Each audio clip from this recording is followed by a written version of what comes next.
अब आपको भारत की लोकप्रिय गायिका आशा भोसले की अंतिम यात्रा में लेकर चलते हैं। स्वर्गीय आशा भोसले का एक बड़ा मशहूर गाना है जिसके बोल हैं, अभी न जाओ छोड़कर कि दिल अभी भरा नहीं। ये गाना वर्ष 1961 में आया था, लेकिन पिछले 24 घंटों में जब से आशा भोसले की मृत्यु की खबर आई है, पूरे देश को इस गाने के असली मतलब का एहसास हो रहा है। जैसे पूरा देश ये कह रहा हो आशा जी से, आशा ताई से कि अभी न जाओ छोड़कर।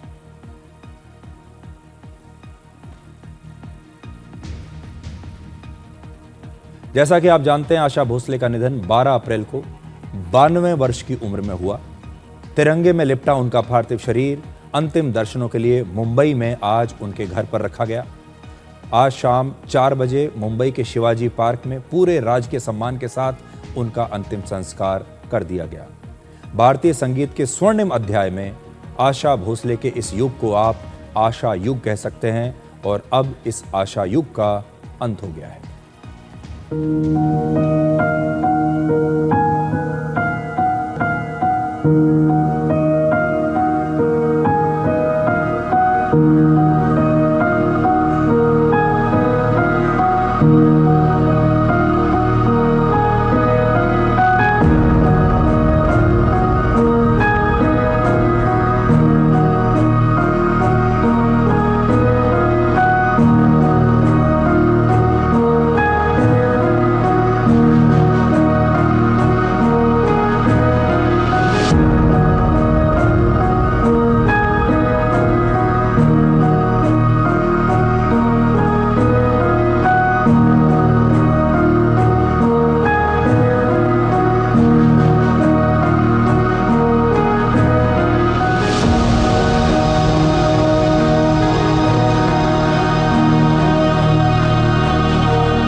विधाता धातुरुत्तमः।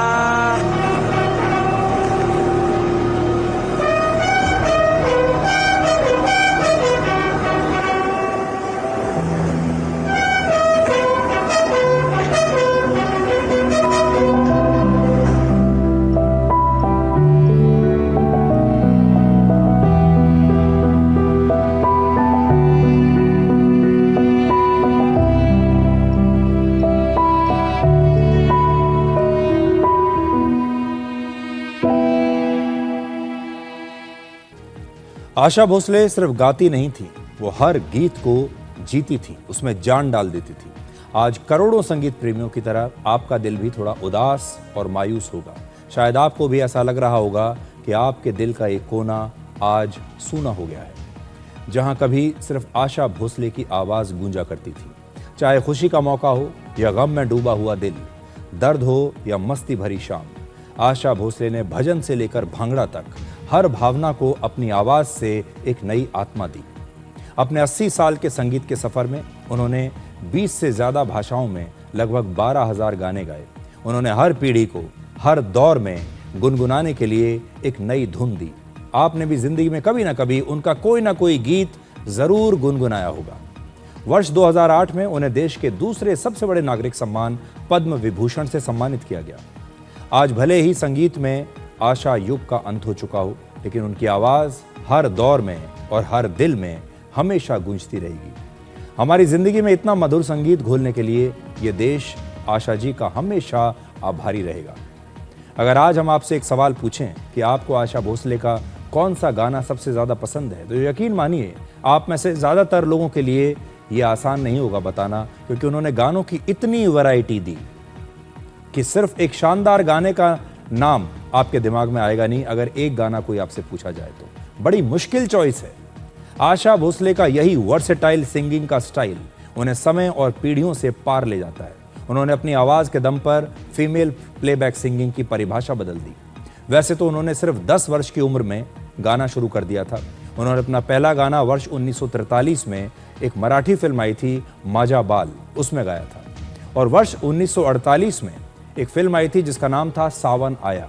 यहां से उन्होंने हिंदी में गानों की शुरुआत की। भारत की आज़ादी के बाद हिंदी सिनेमा में एक दौर वो था जब म्यूजिक इंडस्ट्री मेल डोमिनेटेड थी, पुरुष प्रधान इंडस्ट्री थी।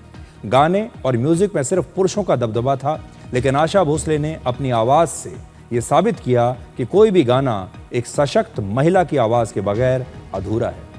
चाहे वो वर्ष 1971 में फिल्म कारवां में उनका वो गाना हो जिसके बोल हैं पिया तू अब तो आजा, या फिर 1971 की एक फिल्म थी हरे रामा हरे कृष्णा, उसमें गाना था जिसके बोल हैं दम मारो दम।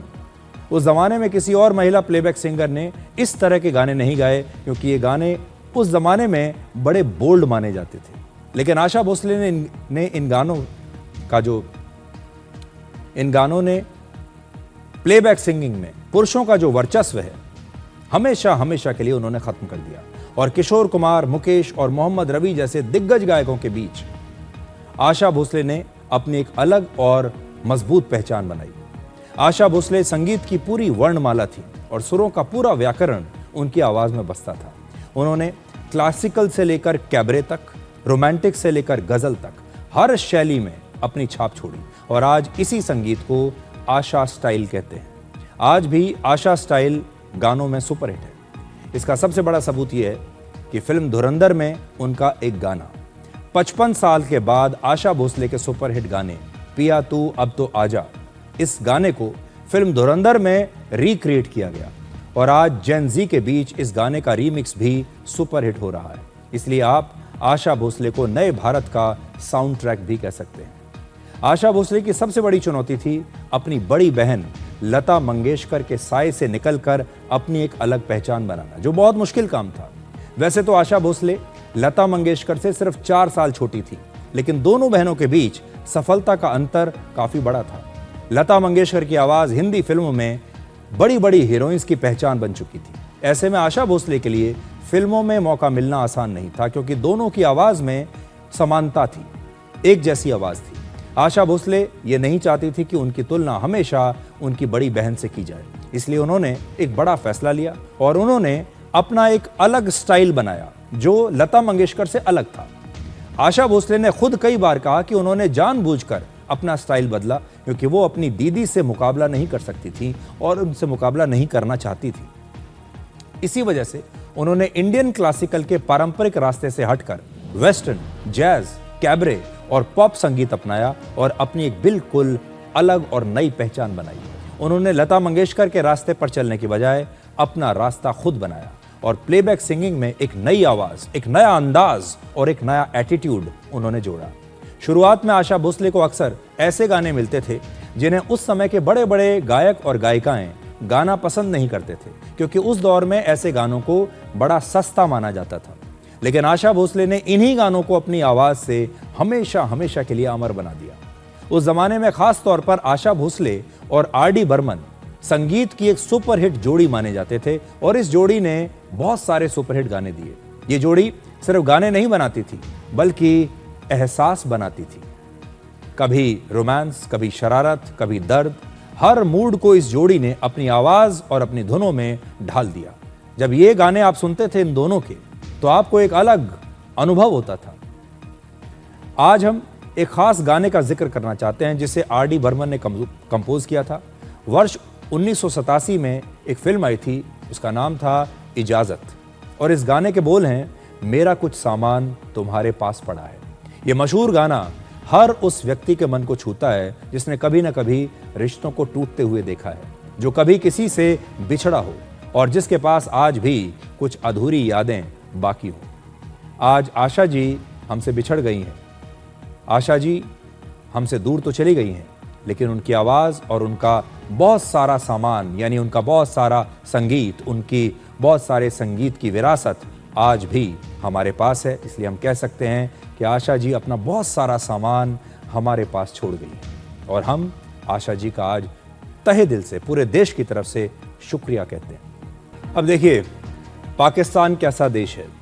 पाकिस्तान के मीडिया को कंट्रोल करने वाली पाकिस्तान सरकार की संस्था, जिसे कहते हैं Pakistan electronic media regulatory authority, इस अथॉरिटी ने पाकिस्तान के एक बड़े न्यूज़ चैनल जियो न्यूज़ को आशा भोसले की मृत्यु की खबर दिखाने के लिए एक शो कॉज नोटिस भेज दिया। पाकिस्तान के इलेक्ट्रॉनिक मीडिया अथॉरिटी ने कहा कि जियो न्यूज नाम के इस चैनल ने आशा भोसले की मृत्यु की खबर को कई बार प्रसारित किया और इस खबर को दिखाते हुए इस चैनल ने आशा भोसले के गानों के भारतीय फिल्मों के वीडियोस चैनल पर चलाए, जो कि उस पाकिस्तानी कानून का उल्लंघन है जिसके तहत पाकिस्तान में भारतीय फिल्म और भारतीय कंटेंट को दिखाना मना है। ये पाकिस्तानी सुप्रीम कोर्ट के वर्ष 2018 के उस आदेश का उल्लंघन है जिसमें भारतीय फिल्मों और टीवी के कंटेंट के प्रसारण पर पाकिस्तान में रोक लगाने का आदेश दिया गया था। तो अब आप सोचिए, आशा जी इतनी बड़ी कलाकार थीं, उन्होंने सबका मनोरंजन किया, चाहे भारत के लोग हों या पाकिस्तान के लोग हों। और पाकिस्तान के एक टीवी चैनल ने जब आशा जी की मृत्यु की खबर चलाई और उस पर उन्होंने कुछ उनके गानों के क्लिप्स चला दिए, वीडियोस चला दिए, तो उन्हें पाकिस्तान की अथॉरिटी से ये नोटिस आ गया कि आप ऐसा नहीं कर सकते। ये है पाकिस्तान का चरित्र।